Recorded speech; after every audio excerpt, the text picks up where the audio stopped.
Quando eu era criança, costumava passar os finais de semana no sítio do meu avô.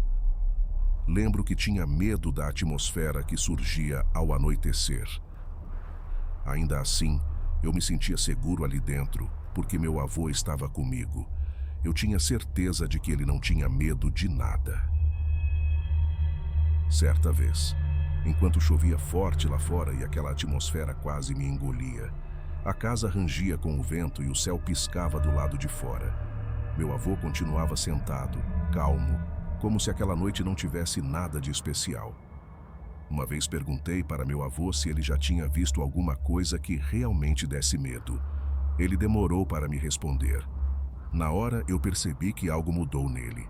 Não foi medo, mas um silêncio pesado, como se a pergunta tivesse aberto uma lembrança antiga, daquelas que a gente não conta, só guarda para si mesmo.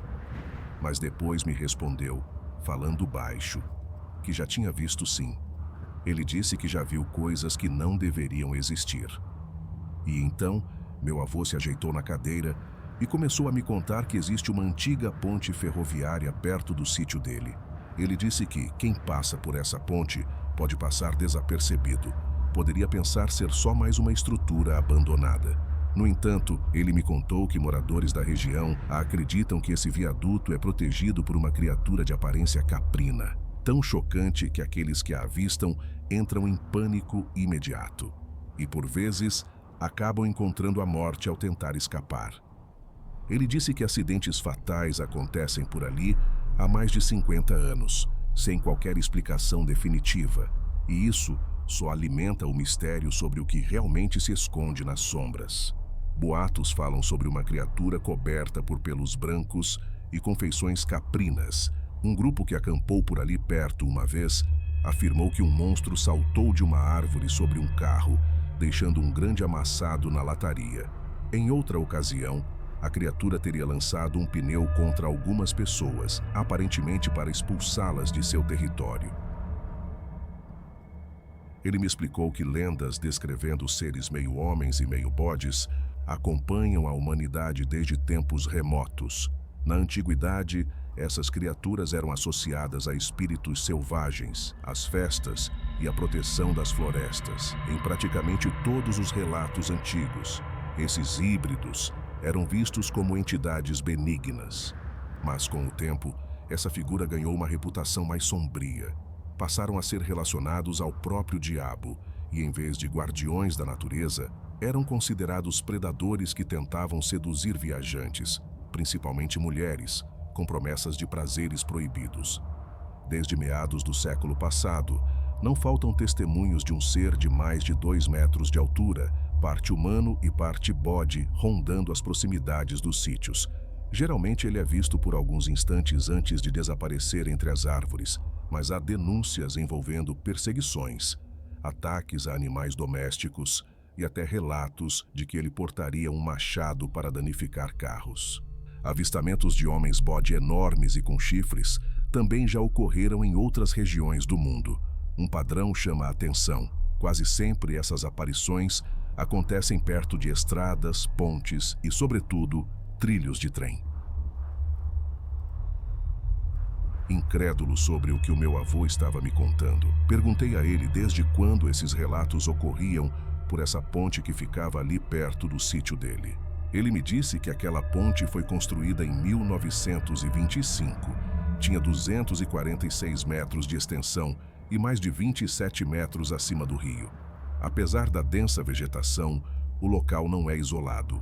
Mesmo assim, em certas noites, caminhar sobre aquela estrutura pode dar a sensação de ter viajado décadas no passado.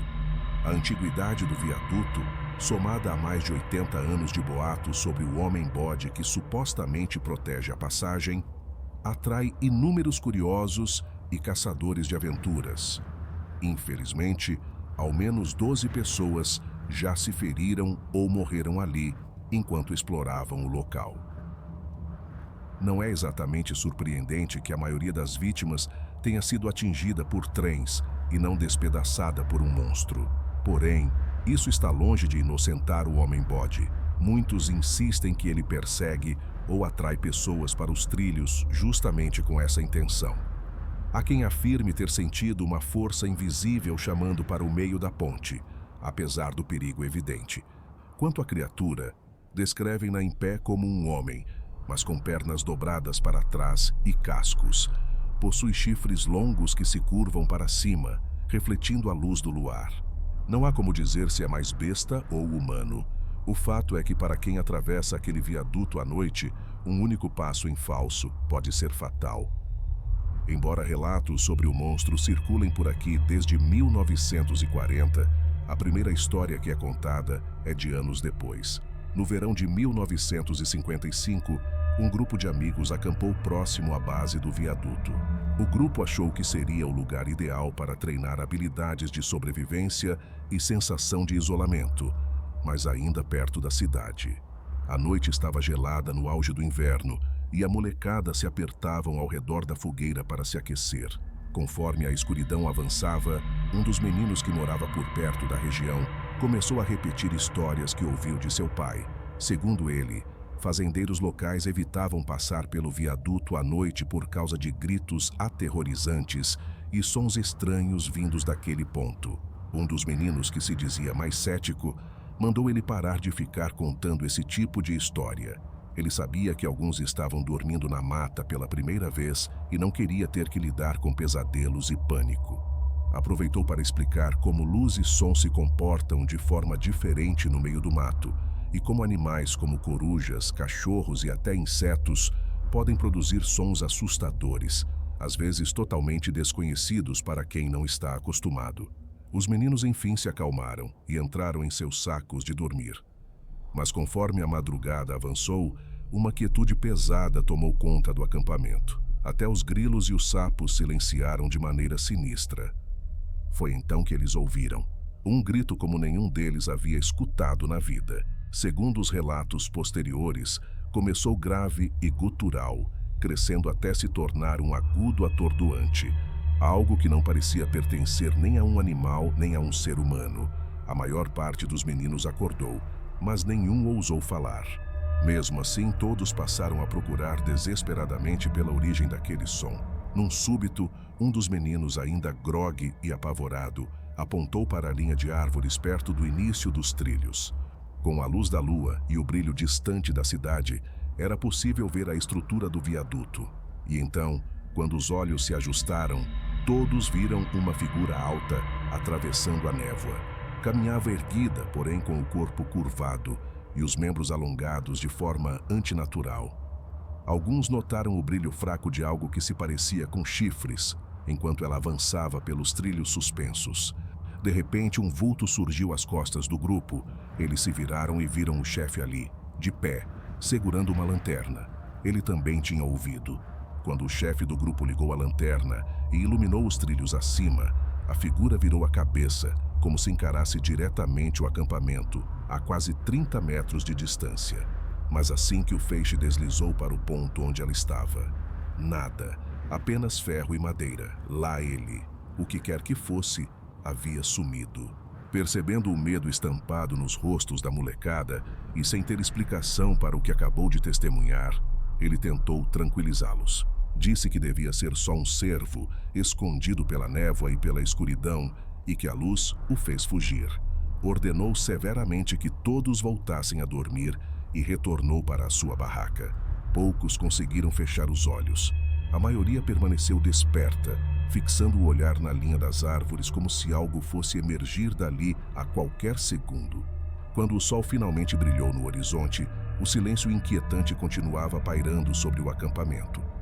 Enquanto guardavam seus equipamentos, um dos meninos notou algo estranho mais acima da encosta. O chefe foi verificar e encontrou uma cena horrível. Espalhados pelo barranco estavam os restos de várias cabras de uma fazenda próxima.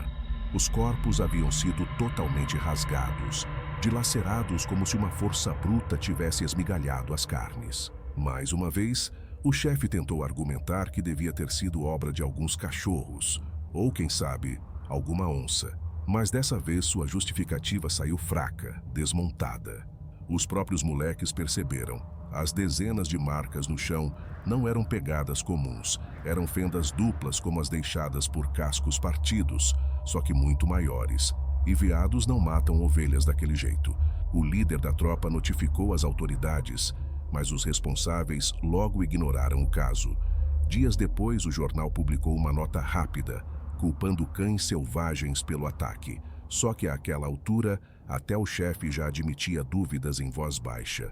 Com o passar dos anos, o relato ganhou força e variações. Em algumas versões não eram cabras, e sim vacas. Em outras, a criatura teria se aproximado dos meninos ou até os atacado, mas o núcleo da história nunca mudou. O ser metade homem, metade bode, que vive nos arredores do viaduto. Outro relato que lembro meu avô contar foi o de dezembro de 1993. Uma menina de 19 anos decidiu visitar o famoso viaduto com um grupo de amigos. Junto com ela estavam 3 rapazes, 2 de 17, outro de 21 e mais 2 garotas. Como tantos antes deles, foram atraídos até ali por uma mistura perigosa de tédio e curiosidade. Haviam crescido ouvindo falar do homem-bode, o ser meio humano que assombraria a ponte e atrairia invasores para uma morte certa. E não faltavam motivos para esse medo. No início dos anos 90, ao menos 4 pessoas tinham morrido e outras 2 haviam se ferido explorando o local, quase todas atropeladas por trens. Nenhum deles acreditava, de fato, que um monstro estivesse envolvido nisso. Mas ainda assim, queriam ver com seus próprios olhos. Ajudando uns aos outros, escalaram a cerca de quase 2,5 metros instalada pelas autoridades e subiram a ribanceira íngreme até os trilhos. Foi então que alguém sugeriu ao grupo que eles atravessassem a ponte. Só essa ideia já seria arriscada. Os trilhos estavam cobertos por mato, tornando cada passo ainda mais traiçoeiro, e os espaços entre eles chegavam a quase 60 centímetros, aberturas grandes o bastante para que qualquer um despencasse direto no vazio. Após alguns minutos se desafiando, rindo de nervoso, provocando um ao outro, os 6 finalmente criaram coragem. Eles começaram a travessia, e isso significava que assim que colocassem os pés sobre a estrutura da ponte, teriam de caminhar mais de 240 metros até alcançar o outro lado. No início tudo era diversão, risadas, provocações sobre quem avistaria o homem-bode primeiro, aquele clima de desafio adolescente que faz o perigo parecer distante. Mas ao ultrapassarem o ponto central do viaduto, algo mudou dentro dela. A menina relatou mais tarde que começou a sentir uma espécie de chamada interna, como se um instinto primal dentro de sua cabeça gritasse, sem usar voz alguma, para que ela seguisse adiante. Quando tentou prestar atenção nessa sensação, o impulso se transformou em som, um sussurro real, ressoando em sua mente, chamando seu nome. O pânico veio instantaneamente, como um soco no peito. Ela se virou para tentar voltar, porém já era tarde demais. Sentiu então um leve zumbido vindo dos trilhos sob seus pés. Um zumbido que rapidamente se intensificou até virar uma vibração forte. Ela começou a implorar aos amigos que voltassem com ela naquele instante, mas suas palavras foram engolidas por uma buzina ensurdecedora. Ao olharem para trás, todos viram o terror sem disfarces. Um trem avançava em linha reta, na direção deles. A histeria explodiu. Sem qualquer plataforma lateral ou espaço seguro onde pudessem se refugiar, a única opção foi correr. Correr como nunca haviam corrido, tentando vencer a locomotiva. Eles giraram o corpo e dispararam de volta pelo caminho de onde vinham. Só que no caos, a menina escorregou. Seu pé se enfiou no vão entre 2 madeiras, ficando preso. Ela puxou sem conseguir libertar a perna daquele aperto de madeira e ferro. Um dos amigos viu o desespero dela e voltou imediatamente. Ao chegar, caiu de joelhos e começou a puxar a bota da menina com toda a força possível. Ela lembra que, no exato segundo em que o pé finalmente se soltou, o trem estava a poucos metros, tão próximo que o maquinista já havia acionado os freios, soltando um guincho metálico que cortava o ar. Sem escolha, os 2 se jogaram para fora dos trilhos, despencando para a lateral do viaduto e se agarrando com unhas e dentes às vigas de madeira. A locomotiva passou rugindo sobre eles, fazendo a estrutura tremer violentamente. A vibração era tão intensa que os obrigou a descer até uma das travessas metálicas estreitas que sustentavam a ponte. Faíscas choviam ao redor, poeira e ferrugem entravam nos olhos e na garganta. Mesmo assim, sobreviveram, pendurados ali no escuro, a dezenas de metros do chão. Quando o trem parou, o amigo conseguiu escalar de volta para os trilhos. A menina, porém, ficou agarrada à estrutura por quase meia hora, até que os bombeiros conseguissem resgatá-la. No tumulto, o maquinista chegou a informar que tinha atingido algumas pessoas. Só depois os socorristas perceberam que, milagrosamente, ninguém havia morrido. Nos dias que se seguiram, a história da fuga impressionante correu pelo interior. A menina virou uma espécie de celebridade local, mas nunca mencionou em público os sussurros que ouvira antes do trem aparecer. No começo, tentou convencer a si mesma de que aquilo vinha de algum dos amigos, mas quando contou tudo ao seu amigo, ele confessou ter escutado o mesmo chamado. Só que no caso dele, a voz dizia seu nome.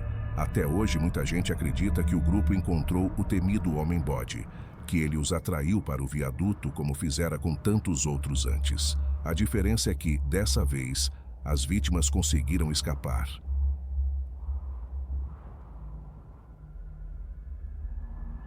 Em abril de 2016, um casal de namorados vieram até aqui. Tinham viajado para um final de semana de caça-fantasmas e aventuras. Eles eram o tipo de pessoa movida pelo perigo, apaixonada por casas mal assombradas, cemitérios abandonados, lugares que a maioria evitaria sem pensar duas vezes. Eles sentiam excitação, não medo. Ela havia lido sobre a lenda do viaduto, um local onde supostamente seria possível invocar o homem-bode ao tentar atravessar a ponte. Mais tarde, eles estacionaram o carro próximo à base do aterro ferroviário antigo e começaram a subir a encosta. Ignoraram diversas placas de proibido entrar pelo caminho, já que acreditavam se tratar de uma linha ferroviária desativada. Ao chegarem no topo, se depararam com a visão perturbadora da ponte centenária se estendendo sobre o vazio. Estavam longe das estradas e casas abaixo. Ficaram impressionados com o silêncio quase absoluto que pairava ali. Como já estavam tão perto, a mulher insistiu para que fossem caminhar sobre os trilhos. Ainda não estava totalmente escuro, e sem notar perigo aparente, o homem concordou.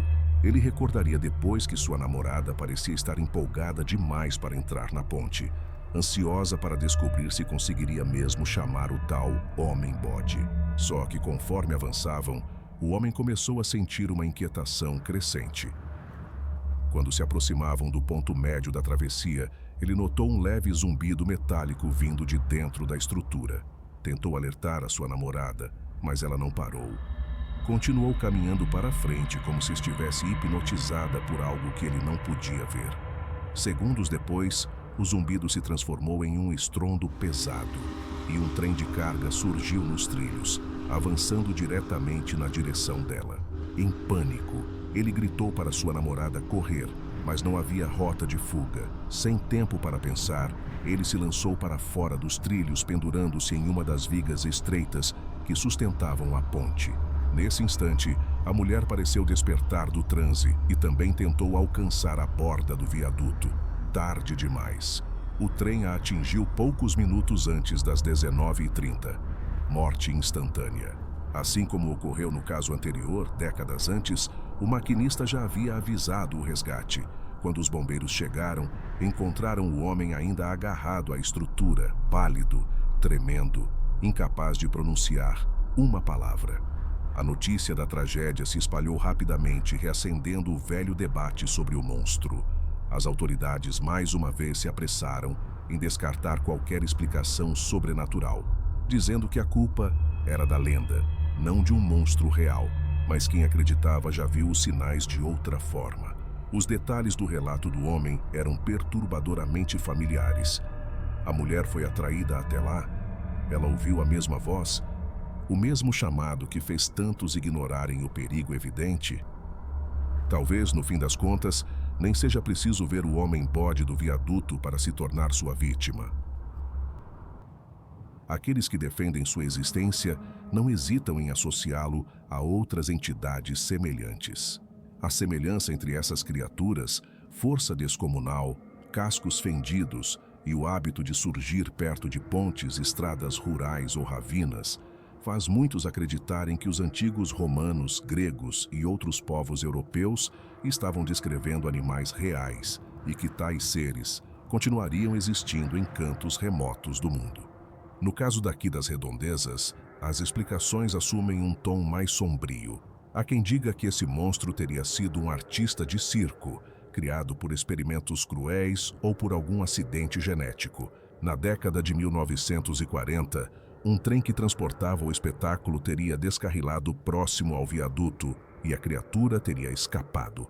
Mas, considerando sua suposta capacidade de influenciar a mente das pessoas, é difícil acreditar que o homem-bode seja apenas um animal desconhecido ou uma anomalia científica.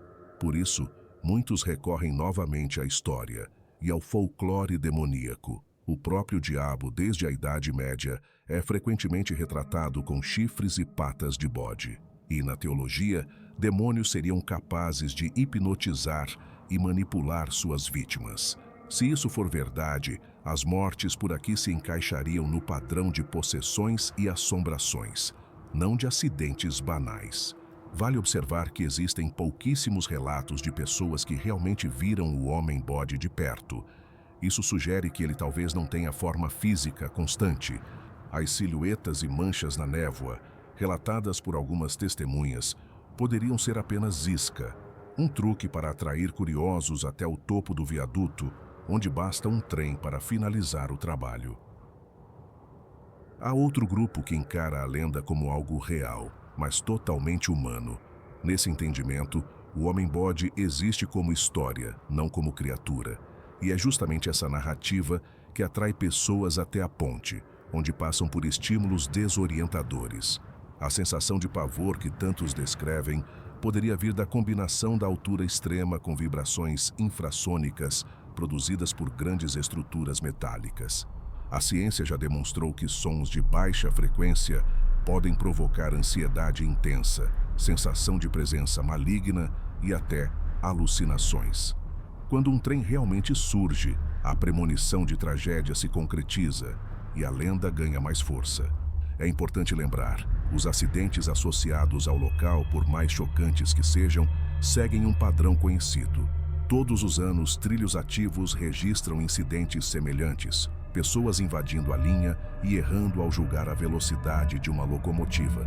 Cerca de 2.200 pessoas são feridas ou mortas por trens anualmente no país.